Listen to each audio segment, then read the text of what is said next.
প্রেম, বিয়ে, বিচ্ছেদ, উদযাপন সবকিছুতেই যেন পরিমণি আলোচনার একটি নাম। কখনো কাজ, কখনো ব্যক্তিগত নানা বিষয়, কিছু না কিছু নিয়ে বরাবরই চর্চায় পরিমণি। প্রবলভাবে বাঁচার তাগিদে মাস ৮ আগেও এই অভিনেত্রী প্রেমকে তীব্রভাবে না করে দিয়েছিলেন। বলেছিলেন, লিখে দিচ্ছি, পরি আর প্রেম করবে না। নিজেকে ভালোবাসতে শুরু করেছি, ছেলেকে নিয়ে শান্তিতে ঘুমোই। শুটিং শেষ ৯টায়, তুমি রাত ১১টায় কেন ফিরলে? এই প্রশ্ন আর শুনতে চাই না। নিজের পথ নিজে খুঁজে নেয়াই ভালো। তবে কি আবার সেই একই সুরে আপন পথ খুঁজে পেলেন পরি? নতুন ওয়েব সিরিজ রঙ্গিলা কিতাব নিয়ে যখন পরিমণি আলোচনায়, ঠিক তখনই নিজের ফেসবুকে ৬ সেকেন্ডের একটি ভিডিও ক্লিপ প্রকাশ করেছেন, যেখানে দেখা গেছে গাড়ি চলছে আর হালকা ব্যাকগ্রাউন্ড মিউজিকের সাথে জানালায় দুটি হাত রাখা। ক্যাপশনে পরি লিখেছেন, হ্যাঁ, আমি আবার প্রেমে পড়েছি।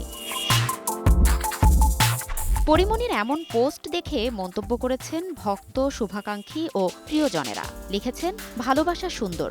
কেউ বলেছেন, ভালোবাসা ছাড়া বাঁচা মুশকিল, ভালোবাসা তোমার জন্য। আবার কেউ বলেছেন, পরীরা বারবার প্রেমে পড়ে, উঠতে বসতে পড়ে।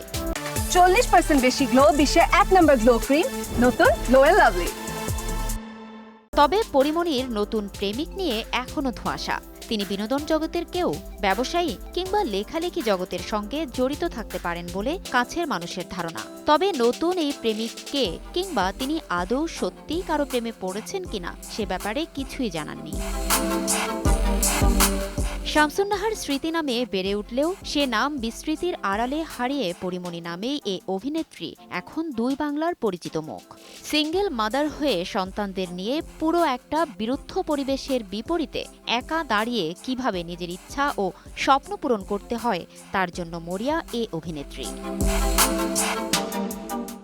তবে নানা ঘাত প্রতিঘাত সামনে পরিমণিও এখন বুঝে গেছেন মানুষ আসলে কি পছন্দ করে। কিছুটা আফসোসের সুরেই বলেন, কখনো গলা তুলে কথা বলা যাবে না। সমাজ চায় তার তৈরি নিয়মে সবাই চলবে, কিন্তু পরি সেটা করতে চায়নি। ফারজানা লিনা, সময় সংবাদ, ঢাকা।